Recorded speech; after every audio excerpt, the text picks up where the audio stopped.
Friends நம்ம இன்றைக்கி எங்கே போகிறோம் பார்த்தீங்கன்னா நமக்கு ஃப்ரெண்டுக்கு பைக் எடுக்க நார்கோயில் தான் போகிறோம். தம்பி வேற கரெக்ட் டைமில் வந்துட்டான். வண்டி வந்தோன்னே நாங்கள் வேற அங்கேருந்து ஸ்பீடாகவே கிளம்பிட்டோம். போக வழியில் பார்த்தீங்கன்னா ஒரு 150 ரூபா ஒரு பெட்ரோலும் போட்டுட்டு அங்கேருந்து ஒரு எஸ் போட்டோம். பெட்ரோல் போட்டதும் அங்கேருந்து ஒரு எஸ்ஸை போட்டு நம்ம ரைடு கண்டினியூ பண்ணியாச்சு. அடுத்த 2 நிமிஷமே நம்ம எங்கே வந்துட்டு டெரிக்கி ஸ்டோர் ரூம்ல நம்ம பார்க்க வந்த பைக் இதுதாங்க நம்ம ஃப்ரெண்டுக்கு. அதில் வேற இங்கே 2 கலர் மட்டும் தான் இருக்குது. அதை முடிச்சுட்டு ஒரு விசிட்டையும் உள்ளே போட்டாச்சு. அதுக்கப்புறம் பார்த்தீங்கன்னா நம்மளோட பைக்கை ரெஜிஸ்டர் பண்ணுறதுக்காண்டி நம்ம பர்சனல் டீட்டெயில் எல்லாமே கொடுத்துட்டு இருக்கோம். அதுக்கப்புறம் பார்த்தீங்கன்னா நம்ம தம்பி வேற மேனேஜர்கிட்ட பேசிட்டு இருந்தான்.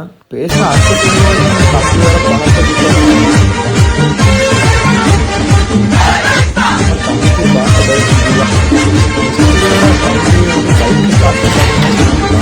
நாங்கள் வேற வண்டி புக்கிங்லாம் முடிச்சோடனே கிளம்பி நாங்கள் வேற வெளியே. அதுக்கப்புறம் நாங்கள் அங்கேருந்து வீட்டுக்கு வேற கிளம்பி வந்துட்டு இருக்கோம். இதே மாதிரி நீங்களும் உங்கள் ஃப்ரெண்டு பைக் எடுக்க போனீங்கன்னா கண்டிப்பாக கமெண்ட் பாக்ஸில் கமெண்ட் பண்ணுங்க. யூடியூப் சேனல் ஃபர்ஸ்ட் இப்போ தான் பார்க்கணும். சப்ஸ்கிரைப் பண்ணுங்க, லைக் பண்ணுங்க, ஷேர் பண்ணுங்க.